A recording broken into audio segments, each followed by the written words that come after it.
یہ قرآن وہ رستہ دکھاتا ہے جو سب سے سیدھا ہے، اور مومنوں کو جو نیک عمل کرتے ہیں بشارت دیتا ہے کہ ان کے لیے اجر عظیم ہے، اور یہ بھی بتاتا ہے کہ جو آخرت پر ایمان نہیں رکھتے ان کے لیے ہم نے دکھ دینے والا عذاب تیار کر رکھا ہے۔ اور انسان جس طرح جلدی سے بھلائی مانگتا ہے اسی طرح برائی مانگتا ہے، اور انسان جلد باز پیدا ہوا ہے۔ اور ہم نے دن اور رات کو دو نشانیاں بنایا ہے، رات کی نشانی کو تاریک بنایا اور دن کی نشانی کو روشن، تاکہ تم اپنے پروردگار کا فضل یعنی روزی تلاش کرو اور برسوں کا شمار اور حساب جانو۔ اور ہم نے ہر چیز کی بخوبی تفصیل کر دی ہے، اور ہم نے ہر انسان کے اعمال کو بصورت کتاب اس کے گلے میں لٹکا دیا ہے، اور قیامت کے روز وہ کتاب اسے نکال دکھائیں گے جسے وہ کھلا ہوا دیکھے گا۔ کہا جائے گا کہ اپنی کتاب پڑھ لے، تو آج اپنا آپ ہی محاسب کافی ہے۔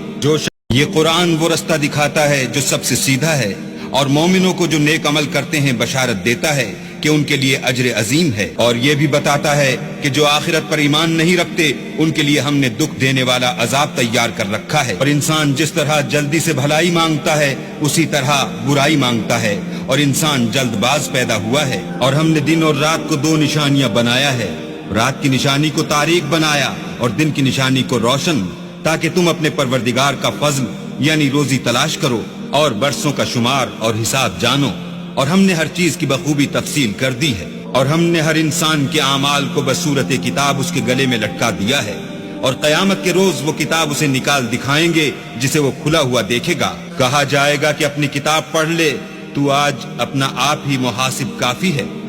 یہ قرآن وہ رستہ دکھاتا ہے جو سب سے سیدھا ہے، اور مومنوں کو جو نیک عمل کرتے ہیں بشارت دیتا ہے کہ ان کے لیے اجر عظیم ہے، اور یہ بھی بتاتا ہے کہ جو آخرت پر ایمان نہیں رکھتے ان کے لیے ہم نے دکھ دینے والا عذاب تیار کر رکھا ہے۔ اور انسان جس طرح جلدی سے بھلائی مانگتا ہے اسی طرح برائی مانگتا ہے، اور انسان جلد باز پیدا ہوا ہے۔ اور ہم نے دن اور رات کو دو نشانیاں بنایا ہے، رات کی نشانی کو تاریک بنایا اور دن کی نشانی کو روشن، تاکہ تم اپنے پروردگار کا فضل یعنی روزی تلاش کرو اور برسوں کا شمار اور حساب جانو۔ اور ہم نے ہر چیز کی بخوبی تفصیل کر دی ہے، اور ہم نے ہر انسان کے اعمال کو بصورت کتاب اس کے گلے میں لٹکا دیا ہے، اور قیامت کے روز وہ کتاب اسے نکال دکھائیں گے جسے وہ کھلا ہوا دیکھے گا۔ کہا جائے گا کہ اپنی کتاب پڑھ لے، تو آج اپنا آپ ہی محاسب کافی ہے۔